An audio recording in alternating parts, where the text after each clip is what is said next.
Hey beautiful people of YouTube, welcome back to the channel, and if you are new here, I am Nick, and on this channel I ride motorcycles, I work on motorcycles, I vlog, and I travel the country bringing you guys on all my adventures. So, if you're not already subscribed, do me a favor, go ahead, bang that subscribe button. The channel has been growing immensely, we're creeping up on 1,000 subs, and there's a lot of great stuff coming, and I would just love to be able to share it with all of you. So if you can hit that subscribe button, I would just greatly appreciate it. So let's dive into this week's video, and here we are with another voiceover vlog. I apologize. So the weather this week was great. Unfortunately, I had to work every day, and then today, for the first time this year, I got to get out and ride. And my GoPro mic adapter decided to not record any audio. So, if you are a fellow content creator, you probably know how much of a pain in the rear the GoPro mic adapter is. So it is what it is. So I got some video here of US 212 crossing from Montana into Idaho as I head into Yellowstone National Park. So for this week's video, I wanted to talk about riding season and how to get ready for riding season and how to get yourself ready and your bike. So what spurred this idea was I was at a local hardware store today and a guy pulled in on a brand new Indian Challenger Limited, beautiful bike, $30,000 motorcycle, comes pulling in and he is duck walking this thing all around the parking lot. It's apparent that he has the money to afford the bike, but does not know how to ride it. And that's when I had this like aha moment, because I know what I do to get ready, and I wanted to make sure you guys know how to get ready for the riding season.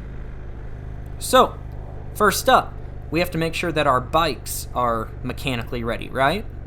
So hopefully if you put your bike away for the winter, you winterized it. If not, and you have a carbureted bike, you may need to go through, clean some jets, clean the carb, run some good clean fuel through there. If you didn't change your oil before storage, it's probably a good idea to change your oil now. And it's also a good idea to check those tire pressures, make sure that battery is good. Hopefully you had it on a tender all winter. If not, it sucks getting out there. It's a nice day, your buddies want to go ride. You go to hit that start button and click. Nobody likes it, but it has happened to most of us. So, you get your bike mechanically squared away. Now what? How's your gear? How are your gloves, your coat, your helmet? Foam breaks down over time in those helmets. So if your helmet's a few years old, it may be time for a new helmet. Perhaps you put on some weight or lost some weight, so now your gear doesn't fit you properly. It's maybe a little too loose fitting and wants to kind of fall down. That's not going to protect you in a slide, right? Maybe your gloves, they've just weathered over the years and you've got holes in the palms or something.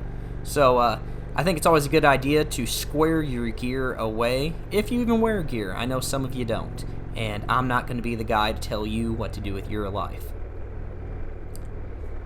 Next, after that, what I personally like to do is the first time I take my bike out for the season, I like to find an empty parking lot and go practice slow speed maneuvers. Riding is a diminishing skill. So when you spend 2, 3, 4 months off of your bike, you need to go back and touch up on those skills. You need to practice that friction zone. You need to practice that rear brake. Some people like to drag a little rear brake. I personally prefer to bounce the rear brake on my low-speed maneuvers.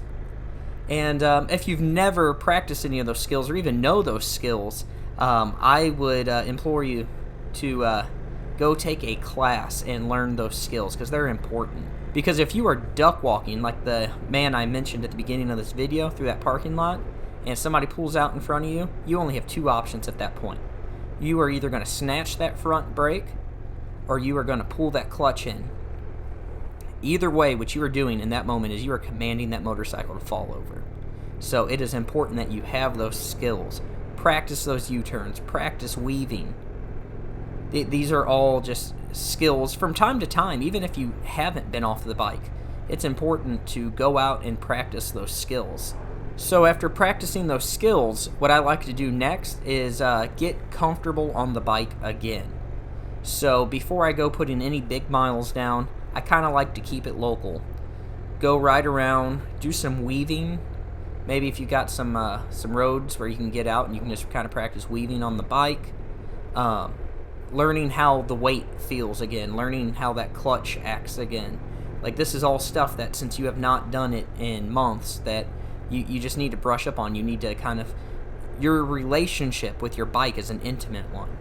And as you know, if you've ever been on your bike and you hop on a buddy's bike, his clutch is completely different. His controls, everything about his bike is different.